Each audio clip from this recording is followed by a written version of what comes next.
رود الفائق اس میں منقول ہے، جس کا مفہوم ہے کہ جب کوئی نوجوان سچی توبہ کرتا ہے نا تو فرشتے ایک دوسرے کو خوشخبریاں دیتے ہیں۔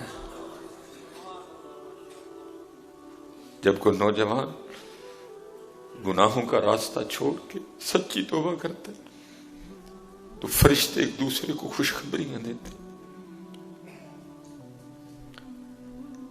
جو دیگر فرشتے ہیں وہ پوچھتے ہیں بھائی کیوں خوشخبریاں دے رہے ہو ایک دوسرے کو؟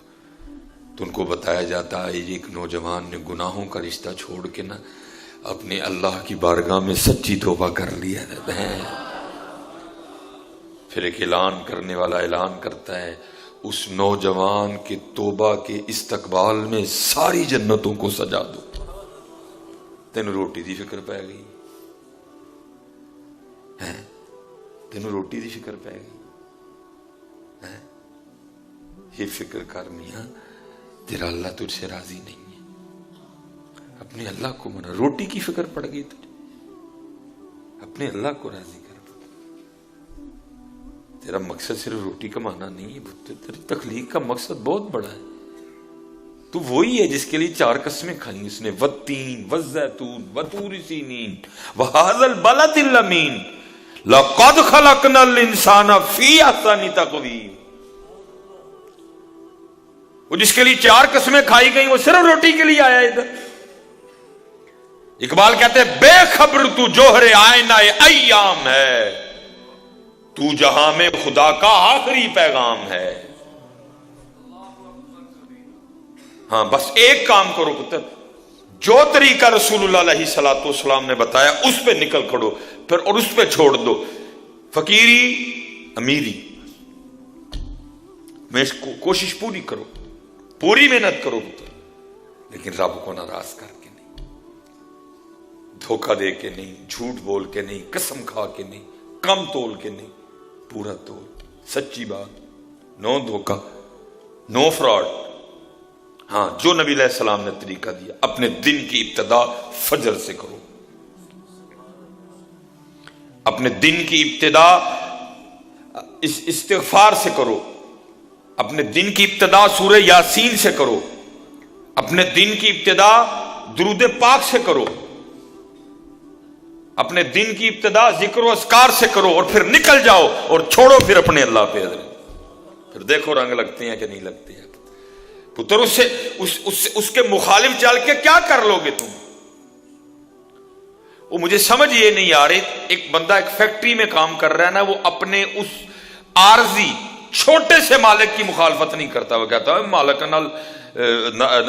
مالک کی مخالفت کر کے میں نے فیکٹری میں کیسے رہنا ہے؟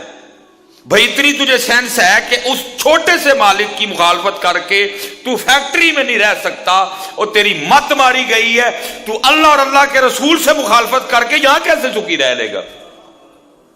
تیری مت ماری گئی ہے۔ تو اپنے مینیجر سے بگاڑنا نہیں چاہتا، بھائی مینیجر ہے میرا وہ، تو یس سر جی سر نو سر، آیا سر گیا سر، پہنچ گیا سر۔ جس مینیجر کا پتہ ہی کوئی نہیں اگلے دن اس کا تبادلہ ہو گیا ہو، جس مینیجر کا پتہ ہی کوئی نہیں وہ اس نے اگلا سانس بھی لینا کہ نہیں لینا ہے، تو اس مینیجر سے تو ڈر رہا ہے کہ میں اس آفس میں اس مینیجر کے خلاف چل کے نہیں رہ سکتا۔ بھائی تو کیا کر رہا ہے؟ پھر تو اللہ اور اللہ کے رسول کے خلاف چل کے کیسے سکھی رہ لے گا؟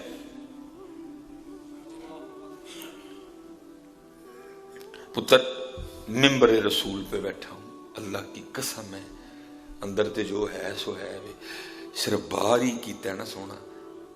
کوئی گاڑی لے کے وہ کلپ میں کہہ بیٹھا ہوں کہ میرا کار کرائے تھے، کوئی جی کار دی چابی لے کے، کوئی گاڑی کی چابی لے کے،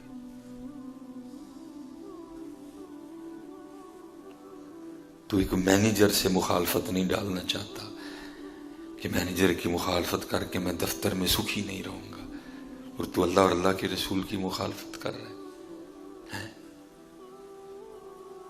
جو ملکوں کا مالک ہے۔ تو اس مینیجر سے، تو اس فیکٹری کے مالک سے ڈر رہا ہے، ہو سکتا ہے تو کل آئے تو وہ ہی کوئی نہ رات کو ہارٹ اٹیک آئے مر جائے، لیکن وہ ہمیشہ سے ہے، اس نے ہمیشہ ہی رہنا ہے۔ وہ حی ہے، وہ قیوم ہے، وہ دائم ہے، وہ قدیم ہے، وہ بے نیاز ہے، وہ 70 ماہوں سے بڑھ کے پیار کرتا ہے۔ یہ تفسیر نعیمی مفتی احمد یار خان نعیمی رحمۃ اللہ تعالی علیہ، اپنے اس میں لکھا ہے 2 بھائی تھے، ایک نیکوکار ایک گنہگار۔ وہ جو نیکوکار تھا نا، اس نے اپنے دوسرے بھائی کو ہمیشہ کہنا ہو یہ چھوڑ دے، یہ گناہوں کا راستہ چھوڑ دے، چھوڑ دے گناہوں کا راستہ، یہ راستہ ٹھیک نہیں ہے۔ لیکن وہ اسی راستے پر ایک دن موت آ گئی۔ جب وہ جان کنی کے عالم میں تھا نا، نزا کی کیفیت تاری تھی، وہ بھائی آ گیا، اس نے کہا میں تجھے کہتا رہا ہوں اپنے اللہ کو منا لے، تو نے ساری عمر ضائع کر دی، اور دیکھ تو اب اتنے زیادہ گناہ لے کے اللہ کی بارگاہ میں جا رہے ہیں۔ تو بھائی آگے سے اس کو کہتا ہے، اے میرے بھائی تو ٹھیک کہتا رہا، میں نے غلط کیا، لیکن ایک بات بتا، اگر بروز قیامت اللہ میرے فیصلے کا حق میری ماں کو دے دے تو یہ بتا میری ماں مجھے جنت میں بھیجے گی کہ جہنم میں؟ تو بھائی کہنے لگا ظاہر ہے ماں ہے، وہ تو تجھے جنت میں بھیجے گی۔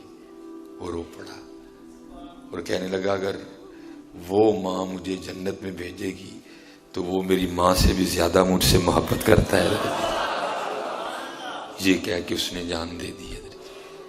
وہ مفتی صاحب لکھتے ہیں، خواب میں اپنے بھائی کو دیکھا تو بڑی اچھی حالت میں، اس نے کہا کیا بنی؟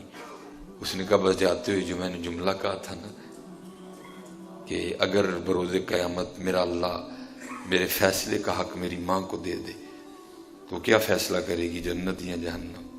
تو تم نے کہا تھا ظاہر ہے ماں ہے جنت، تو میں نے آگے سے کہا تھا پھر میرا اللہ میری ماں سے بھی بڑھ کر مجھ پر مہربان ہے، بس میرے اسی جملے کی وجہ سے میرے اللہ نے مجھے معاف کر دیا۔ کریم ہے، لیکن پتر ہاتھ جوڑ کے ایدو تو دلیری نہ لئیو ہے کہ جو کریم ہے تو میں چک کے رکھا سارا کچھ۔ پتر جو کریم ہے تو جی پکڑ سخت بھی بڑی جمی ہے، وہ پکڑ اس بات پہ دلیر نہ ہو جانا۔ یہ بات میں نے صرف اس لیے سنائی ہے تاکہ دلوں کو ٹھنڈک پڑے، لیکن اس بات پہ دلیر نہ ہو جانا کہ کریم ہے تو میں چک کے رکھا سارا کچھ نہ پتہ۔ کچھ گناہ تو ایسے ہیں جن کے بارے میں لکھا ہے ان کی نحوست کی وجہ سے آخری وقت ایمان تک سلب ہو جاتا ہے۔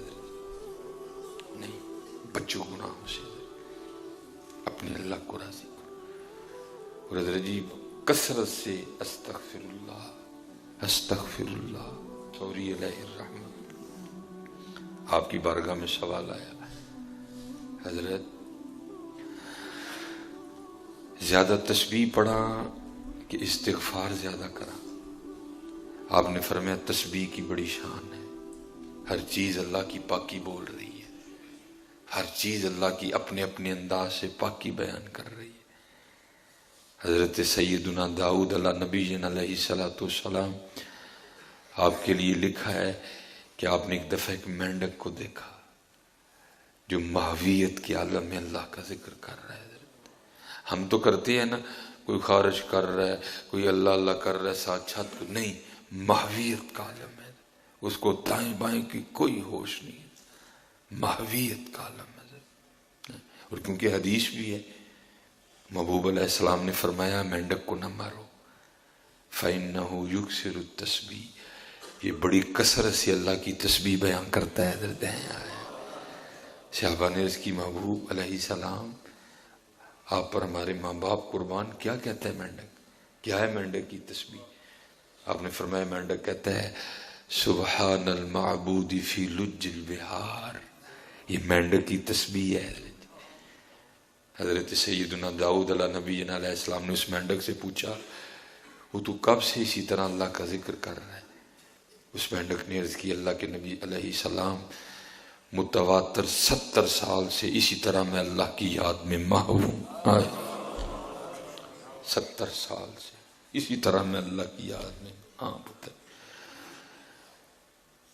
حضرت جی 10 لکھے ہیں جانور جو جنت میں جائیں گے، 10 جانور لکھے ہیں. اب وقت تھوڑا ہے، میں پھر انشاءاللہ کبھی تفصیلاً اس کو بھی. ان میں کتا بھی ہے، ان میں ایک گدھا بھی ہے. ہاں، حضرت عزیر علیہ السلام کا، وہ بھی جنت میں جائے گا.